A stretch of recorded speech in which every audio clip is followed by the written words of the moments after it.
තබා සක්වල පතලයි හිතෙන් පවා වඳින් හිත්වල සුවයයි පිනෙන් මවා පෙනෙන්නේ බුදු හිමි පාමුලයි දිමින් හෙටත් රැකගනු මැයි දැක්කත් වගේ අද වීඩියෝ එක මේ අවුරුද්දේ අපේ සිරිපාද ගමන ගැන. ඉතින් අපි අප්‍රේල් 23 වෙනිදාට තමයි මේ අවුරුද්ද සිරිපාද යන්න දාගත්තේ. අපි සිරිපාද යන්න දවසට කලින් දවසේ රත්නපුර සමන් දේවාලයට ගිහිල්ලා ඉතින් ආශිර්වාද අරන් ආවා අපිට පරිස්සමෙන් ගිහින් එන්න පුළුවන් වෙන්න කියලා.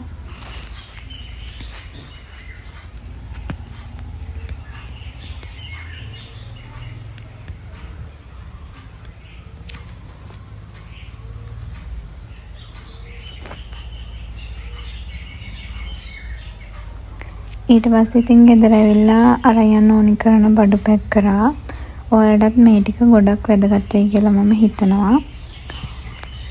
සීත ගඟුලෙන් නාලා අඳින්න ඇඳුමක්, අයිස් කැප් එකක්, ජර්සියක්, ඕනනම් බෙඩ් ෂීට් එකකුත් ගන්න.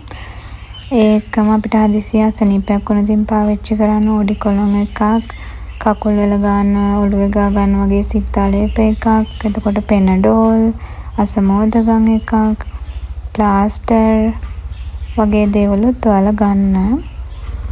ඒ වගේම අපිට ස්නැක්ස්, බනීස්, පාන් වගේ දේවලුත් ඔයාලට ගෙනියන්න පුළුවන් නම් හොඳයි. බිස්කට් එහෙම. ඒ වගේම ඉතින් ඔයාලට ඕනි වෙයි කියලා හිතන හැමදේම ගන්න. ටිෂූස් එහෙමත් ගන්න මතක් කරලා. දෙහි ගෙඩියක්, සුදු රෙදි කෑල්ලක්, හොදලා පිරිසිදු කරගත්ත කාසියක් එහෙමත් ඉතින් ගන්න. ගොඩක් දුරට ඉතින් ඔය කෝඩු යන අයට අමතක වුණොත් එහෙම ඉතින් ඒ වගේ දේවල් කවුරු හරි අරන් යන එක හොඳයි.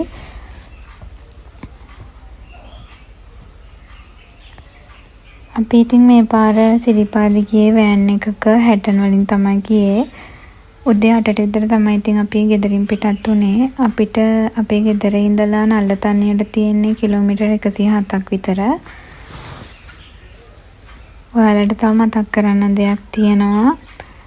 ඔයාලා පුළුවන් තරම් ඔය කෑම බීම ගෙදරින් අරන් යන්න බලන්න. පාන් වගේ දේවල්, බිස්කට් වගේ දේවල් ඉතින් අපිට අරන් යන්න පුළුවන් නේ. එහෙන් ඉතින් අපිට බීම ඔය ස්නැක්ස් වර්ග එහෙම ඉතින් පොඩ්ඩක් ගාණ වැඩි වුණත් එහෙන් ගන්න පුළුවන්. ඒ වුණාට එහෙ හදලා තියෙන කෑම කඩවල වල තියෙන ඒවා ගන්නව නම් ඔයාලා ගොඩක් හොඳට බලලා ගන්න. මොකද එහෙ තියෙන සීතලත් එක්ක ඒ කෑම බීම ඉක්මනට නරක් වෙන්න බලනවා.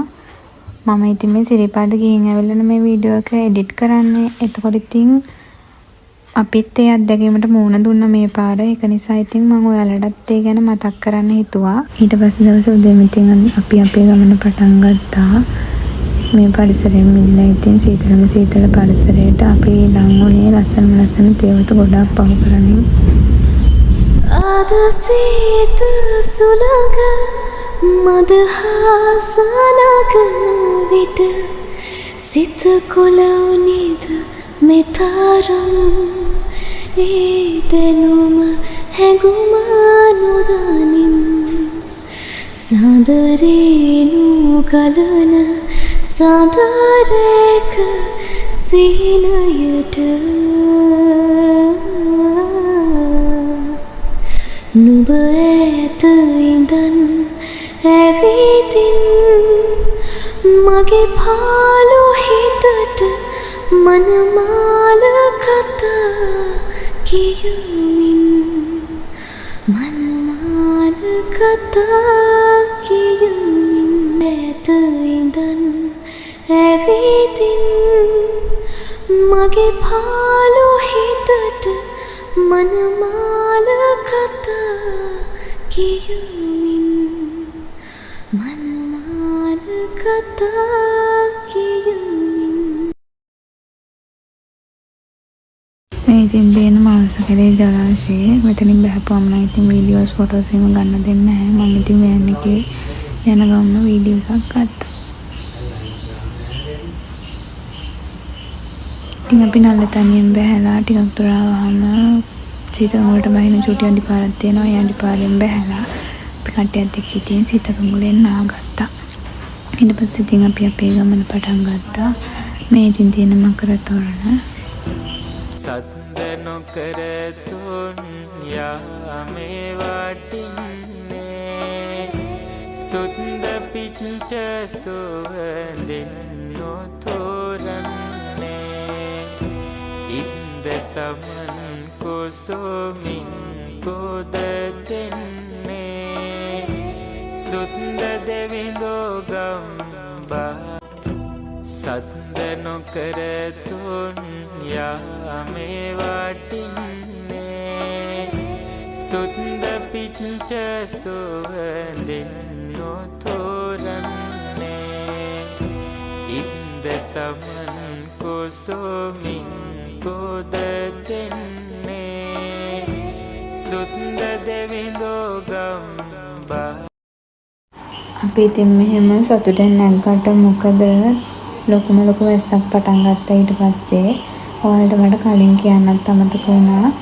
ඔයාලා අනිවාර්යෙන් සිරිපාදයක් දී කුඩයක් වගේම රේන් කෝට් එකකුත් අරන් යන්න මතක් කරලා. මොකද ඉතින් කොයි වෙලේ වහිද කියලා කියන්න බෑනේ. ඔන්න බලන්නකෝ ඉතින් අපි ඇවිල්ලා තියෙන දුර. හරිම ලස්සනයි. ඒ වගේම ගොඩක් ලොකු සතුටක් දැනෙනවා. මම මේ සිරිපා කරුණාකරේ 10 වෙනි වතාවට දීප්ටා ව්‍යසනයත් එක්ක කලින් කට්ටිය සිරිපාදයන්ති පාවිච්චි කරපු පඩිපෙළවල් දන්වල එහෙම තමයි ඉතින් මේ මතුවලා තියෙන්නේ ආය පාරක්. මේ බලන්නකෝ ඉතින් සිරිපාද මළුවට හවස ඉර බෑගෙන යන විදිය පේන ලස්සන. මම මේ පාරම තමයි ඉතින් ওই දර්ශනය දැක්කේ. මාර්ම සතුටුයි. හරිම ලස්සනයි.